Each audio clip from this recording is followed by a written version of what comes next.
quantifies this by stating, under current regulations, the reserve requirement against most transaction accounts is 10%. This means that with a $10 billion deposit, 10% or $1 billion is held as the required reserve, while the other $9 billion is considered an excessive reserve and can be used as the basis for new loans. Now, it is logical to assume that this $9 billion is literally coming out of the existing $10 billion deposit.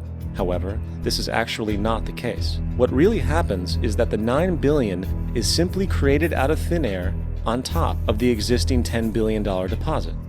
This is how the money supply is expanded. As stated in modern money mechanics, of course they, the banks, do not really pay out loans from the money they receive as deposits.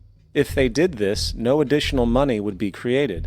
What they do when they make loans is to accept promissory notes, loan contracts, in exchange for credits, money, to the borrower's transaction accounts.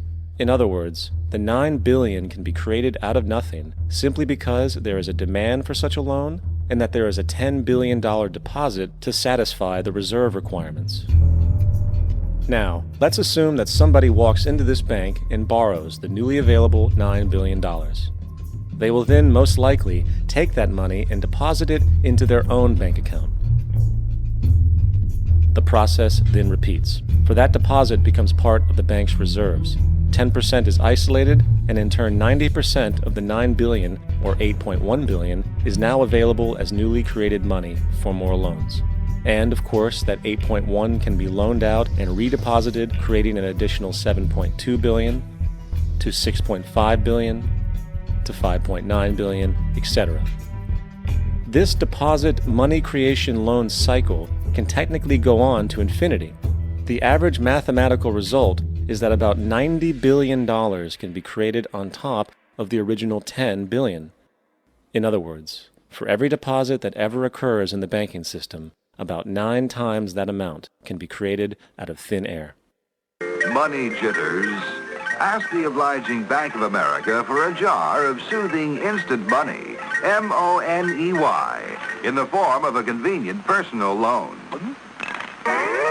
So, now that we understand how money is created by this fractional reserve banking system, a logical yet elusive question might come to mind. What is actually giving this newly created money value? The answer? The money that already exists. The new money essentially steals value from the existing money supply.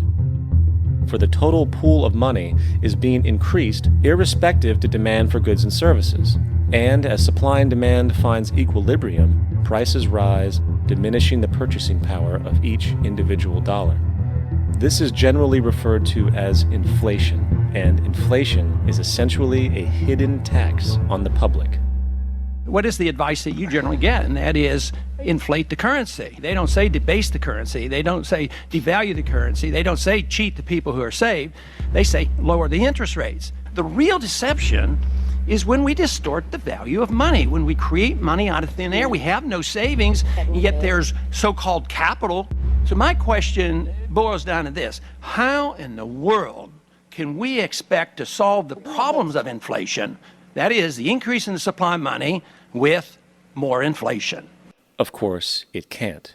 The fractional reserve system of monetary expansion is inherently inflationary, for the act of expanding the money supply without there being a proportional expansion of goods and services in the economy will always debase a currency. In fact, a quick glance at the historical values of the US dollar versus the money supply reflects this point definitively, for the inverse relationship is obvious. $1 in 1913 required $21.60 in 2007 to match value.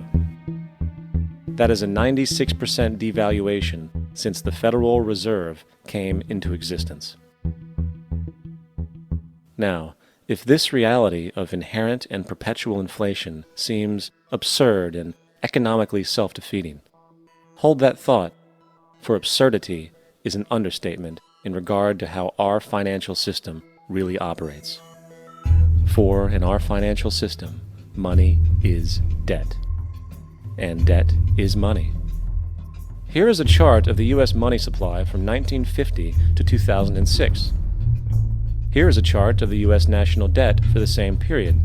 How interesting it is that the trends are virtually the same. For the more money there is, the more debt there is. The more debt there is, the more money there is. To put it a different way, every single dollar in your wallet is owed to somebody by somebody. For remember, the only way the money can come into existence is from loans. Therefore, if everyone in the country were able to pay off all debts, including the government, there would not be $1 in circulation.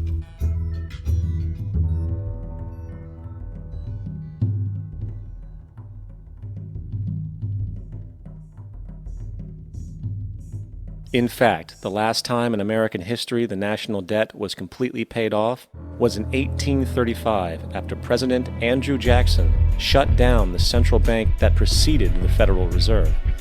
In fact, Jackson's entire political platform essentially revolved around his commitment to shut down the central bank, stating at one point, "The bold efforts the present bank has made to control the government are but premonitions of the fate that awaits the American people should they be deluded into a perpetuation of this institution or the establishment of another like it."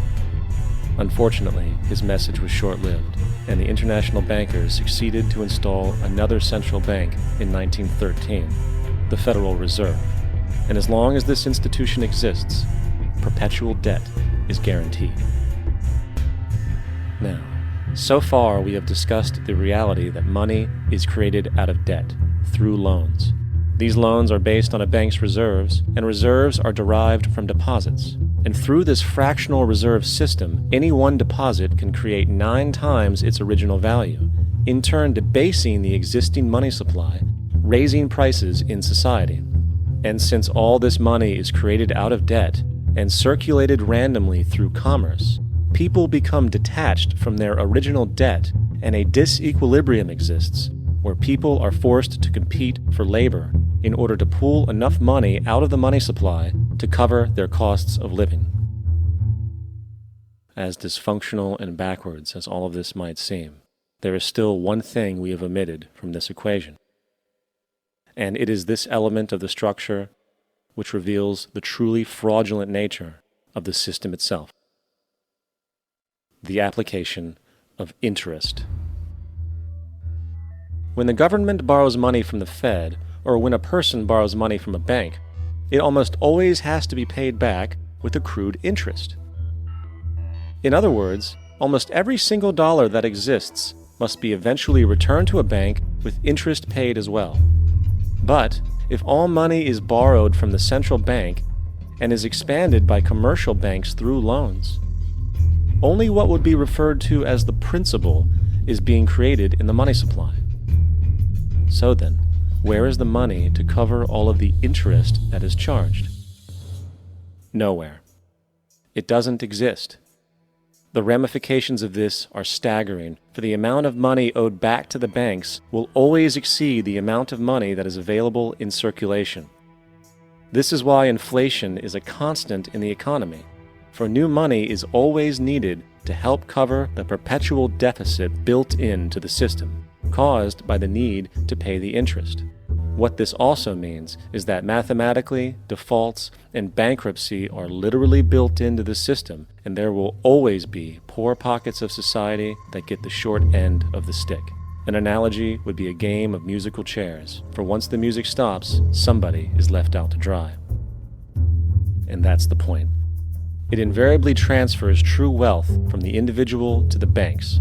For if you are unable to pay for your mortgage, they will take your property. This is particularly enraging when you realize that not only is such a default inevitable due to the fractional reserve practice, but also because of the fact that the money that the bank loaned to you didn't even legally exist in the first place. In 1969, there was a Minnesota court case involving a man named Jerome Daly, who was challenging the foreclosure of his home by the bank which provided the loan to purchase it. His argument was that the mortgage contract required both parties, being he and the bank, each put up a legitimate form of property for the exchange. In legal language, this is called consideration.